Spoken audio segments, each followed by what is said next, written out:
Many people believe that Wall Street capitalists decide when to trigger a financial crisis to harvest global wealth. As a result, they focus all their attention on every move the United States makes. But if you peel back the layers and get to the root of the issue, you'll find that in every major collapse, the one holding the knife at the end wasn't America, but Japan.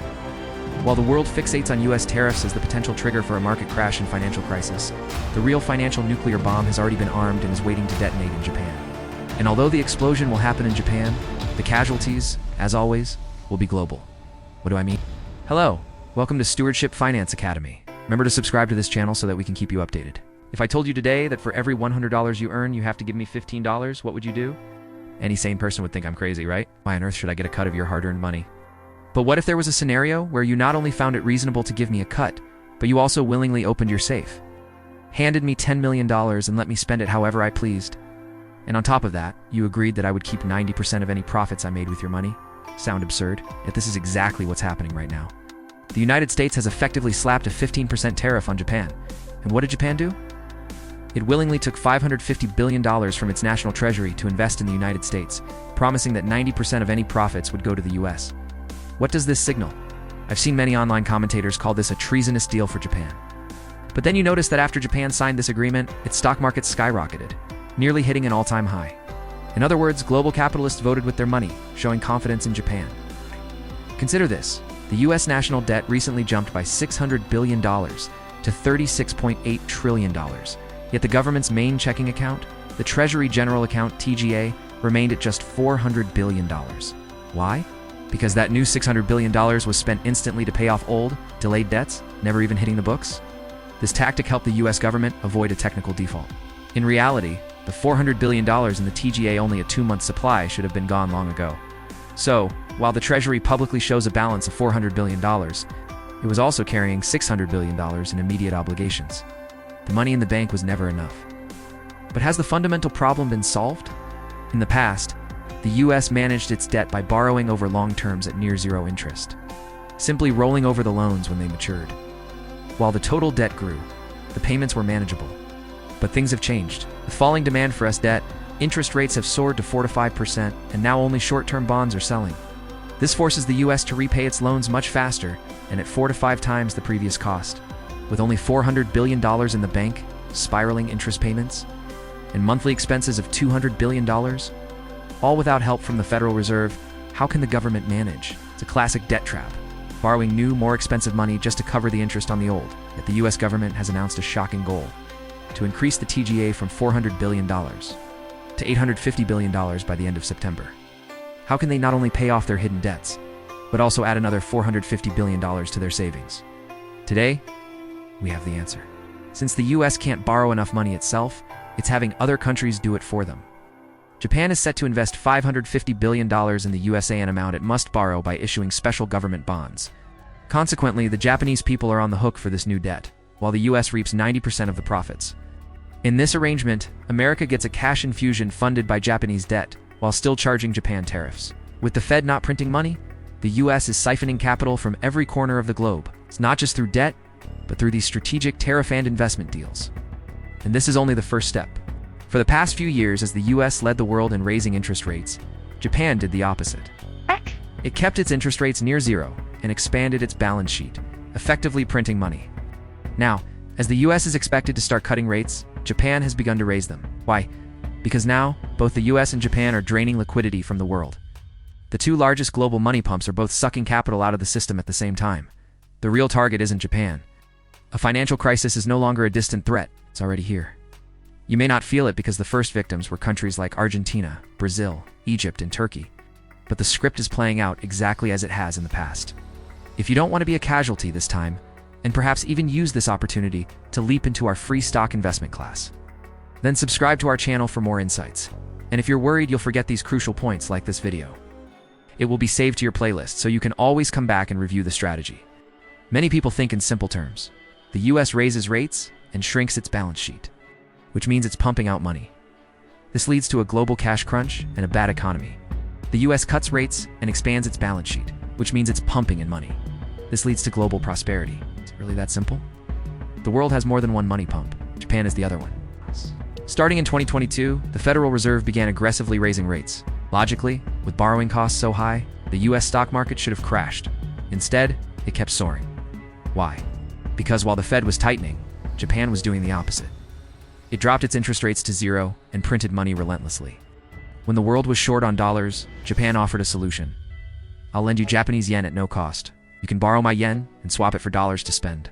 This is why the yen has been consistently devaluing for so long. When the world needed dollars, it wasn't getting them from the US. It was getting them from Japan. Investors would simply sell yen and buy dollars, causing the yen to plummet against the dollar. With the US tightening and Japan loosening, the world still had plenty of cash to spend. But starting last year, the dynamic shifted when Japan began to tighten its monetary policy, threatening the cheap carry trade that had fueled global markets. Japan's first rate hike caused an immediate 5% drop in the US stock market. This initial dip was manageable, as the US Federal Reserve had already paused its own rate hikes, creating a temporary global rebalancing act. However, this equilibrium was short-lived. A second rate hike from Japan triggered a more severe 10% market drop, signaling a sustained tightening trend that spooked investors. With their primary source of cheap capital drying up, the pressure mounted. In response, the US hinted at a potential rate cut. The roles had shockingly reversed. Japan, the longtime provider of easy money, was now tightening its grip, while the US, the traditional driver of global rates, was forced to consider loosening. This created a precarious and unpredictable new dynamic for global markets. Then came the third hike from Japan this year. The US didn't loosen further, and the result was a stock market crash. Many blame the crash on tariffs. But the tariffs were announced in April. The market's sharp decline began back in late January, right after Japan raised rates. If you think that's a coincidence, let's look at the historical record. In 2000, the dot-com bubble. The US raised rates in May, and the market peaked. Then, Japan raised rates in August. Less than 2 weeks later, the bubble burst, and the stock market began to crash. Fast forward to the 2008 financial crisis. The US started raising rates in 2006, and nothing major happened. But in 2007, as the US began to cut rates, Japan started to raise its rates. This move pricked the US subprime mortgage bubble, triggering a global meltdown. You see, the key to a market collapse doesn't seem to be whether the US is tightening or loosening, but what Japan is doing. But Japan's rate hikes are tiny, just 0.25%, or 0.5%. How could that be enough to cause a crisis? The common explanation is that many investors who borrow from Japan are heavily leveraged. For example, an investor might borrow $1 billion by US stocks, then use those stocks as collateral to borrow another $900 million, buy more stocks, and so on. For these leveraged players, even a small rate hike can trigger a margin call, forcing them to sell assets to pay back Japan. This selling pressure causes a market crash. This is a contributing factor, but it's not the core reason. When you borrow in yen to invest in dollars, your biggest risk isn't a small hike in the interest rate. Your real risk, the one that can wipe you out, is the exchange rate. Take the 1997 Asian financial crisis. Japan didn't raise interest rates then. Many believe the crisis was caused by the US raising rates, which allowed George Soros to short and crash the Thai baht. But if you dig deeper, you'll find that 55% of Thailand's debt at the time was borrowed from Japan at very low interest rates. Japan had told Thailand, borrow from us. The interest is low, so you'll have no trouble paying it back. So Thai factories and businesses borrowed heavily. Then, in 1997-98, the Thai baht was attacked. The speculators dumped the baht. The Japanese yen surged more than 100% against it. This was no different from a loan shark doubling the debt. Imagine you borrow $1 million. When it's time to repay, your country's currency has collapsed, and the lender's currency has soared. Suddenly, you owe $2 million. If you can't pay, you have to hand over your company shares, your house, your car, assets. Your assets are transferred to the Japanese. Or, you're forced to sell everything you own at fire sale prices to Americans, just to pay back your Japanese loan. So, even though Japan didn't raise rates in 1997, it was still pumping money out of the system. It drained over $190 billion in loans from Thailand, triggering the Asian financial crisis. The key takeaway is that Japan doesn't need to raise interest rates to activate its pump. All it needs to do is make the yen appreciate. The strength of Japan's pump isn't measured by its interest rates, but by the strength of its currency. 1997 Asian crisis. The yen surged over 100% against the Thai baht. 2008 financial crisis. The yen surged 30% against the US dollar. European debt crisis. This was the most brutal. Even as the US dollar gained 30% against the euro, the Japanese yen soared a staggering 80%, sucking back all the cheap yen that had been borrowed by Europe. And what about this time? This is the crucial part. Let's revisit why we had a global stock market crash in April. The tariffs were a catalyst, but the real bomb was a 12% appreciation of the yen against the dollar between January and April. In just 4 months, the cost for anyone who had borrowed yen to buy dollars increased by 12%. If you borrowed $1 million, you now owed $1.12 million. If your investments didn't return at least 12%, you were losing money. Then the tariffs hit, forcing a mad dash to sell assets. You realized too late that the money you lost on the currency exchange was far more than the interest you would have paid on a US dollar loan. But you didn't know that when you borrowed. You only saw Japan's cheap interest rates. It's the same reason many investors jumped back into the market when US stocks rebounded, only to find that when they converted their dollars back to their home currency, they had lost 10 to 20% of their wealth. This is why last year, we moved our profits from the stock market into safe haven assets like gold and Bitcoin, and this may only be the beginning. Japan is now reporting rising inflation, which means more rate hikes are likely on the way. Meanwhile, the US is not only imposing tariffs that make it harder for the world to earn dollars, but it's also borrowing massive amounts of money without the Fed cutting rates or printing money to ease the burden. In simple terms, Japan and the United States are now simultaneously draining money from the rest of the world. But every time this happens, it's a moment of massive wealth redistribution. In 1997, people in Asia did nothing wrong, yet their factories and homes were taken over. In 2008, millions of hardworking people did nothing wrong, yet their jobs and life savings vanished. At the same time, a select few seized the opportunity and vaulted into a new class, changing their families' fortunes forever. How? They don't need to hold a stock for the long term. They have the flexibility to exit at the top. They don't need to study economics or finance, nor do they need to spend their days staring at charts and analyzing financial statements. All they need is a complete investment strategy that allows them to wait, observe, and capture the explosive profits that come from trend reversals. They use compounding to grow their profits exponentially. At the same time, their system has a safety net. Even if they lose 4 times and win only once, they still come out ahead. If your investment method doesn't meet these criteria, you're doomed to sleepless nights, a cycle of winning and losing, and likely a net loss over time. This is true investing. You don't need a dozen different methods. You need one system that works across all assets: stocks, gold, Bitcoin, even foreign exchange. If you haven't learned this system, I urge you to join our investment masterclass through the first link in the video description. For my subscribers, the registration fee isn't $1,000. It's not even 1 cent. It's completely free. But I have to tell you, this masterclass will be taken down. Any content, any bonuses, once they're gone forever. So, the critical question: what happens now that Japan and the US are tightening in unison? When a country like Argentina prints money, its currency, the peso, collapses. When Turkey prints money, the lira plummets. But Japan has printed countless trillions and is the most indebted nation in the world. Why hasn't the yen become worthless? Many say it's because Japan has a strong economy. If that were the case, why does China, with an economy 4 times the size of Japan's, account for only 3% of global transactions in its currency, while the yen accounts for 38%? The answer is simple. The world doesn't want yen, it wants dollars. The United States provides Japan with a currency swap line, essentially backing the yen. This means you can freely exchange yen for dollars.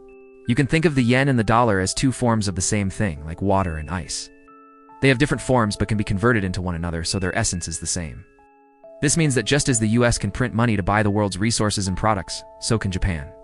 Many people talk about Japan's lost 3 decades, its aging workforce, its stagnant GDP, its declining household savings. Yet Japan remains one of the wealthiest nations on Earth. Why? If I stop working and earning but I have $1 billion in assets, am I poor? Japan has transitioned from a nation of workers to a nation of investors. You may see that Japan's once dominant industries, electronics, home appliances, semiconductors, cars are in decline, but it doesn't matter. Why produce anything when you can just print money and buy everything? Japan now uses its printed yen to acquire factories, land, companies, and resources all over the world. Mitsubishi owns iron ore mines in Australia. Mitsui owns copper mines in Chile. Japan's total overseas assets amount to $10 trillion. To put that in perspective, the entire US national debt is $36 trillion. If Japan sold off its foreign assets, it could pay off nearly a third of America's debt. And that's just the official data. There's an estimated $98 trillion in shadow debt globally. No one knows how much of that Japan holds, but even if it's just 10%, that's another $10 trillion. Japan's national strategy has changed. It doesn't need to earn money through production. It can simply print money, invest, and lend globally, and remain one of the richest countries in the world. For years, the US and Japan were the world's 2 great money faucets, showering the globe with cash. Starting in 2022, the US turned off its faucet and turned on its pump. aggressively raising rates and blowing up the economies of countries like Egypt, Turkey, and Argentina. Europe's economy also teetered on the brink. Why didn't the US collapse? Because Japan's faucet was still wide open, printing money and lending to the US at zero interest. But now, Japan's faucet is also being turned off for good. The Bank of Japan is letting its bonds go unsold rather than printing money to buy them. It's raising interest rates. Most importantly, to fund its investment in America, Japan has to borrow even more money from the world. Japan has switched to pump mode. Now, both US dollars and Japanese yen are becoming scarcer globally. The world needs cash, but to borrow dollars or yen now means paying much higher interest rates and accepting unfavorable exchange rates. It's tantamount to taking out a loan from a loan shark. And when you can't pay it back, you'll be forced to sell your assets at bargain basement prices. Then, American capitalists can logically step in, cut interest rates, print money, and buy up all those cheap assets. The picture is now crystal clear. The April tariff-induced stock market crash was a dress rehearsal. In the aftermath, currencies around the world surged against the dollar. The euro and the Taiwanese dollar by up to 15%. The British pound by 13%, the Canadian dollar by 9%. On average, global currencies rose about 10% against the dollar. What does this mean? It means that after the crash, money flowed out of the US and into the rest of the world. To do what? To buy up those cheap, panic-sold assets? And sure enough, global stock markets have all sharply rebounded. The US using tariffs and Japan's tightening as a weapon triggered a market crash. American capitalists have already been on a global shopping spree. But does this mean the bottom is in and the danger is past? Let me ask two questions. Has the US started cutting rates and printing money? In other words, has the American faucet been turned back on? Not yet.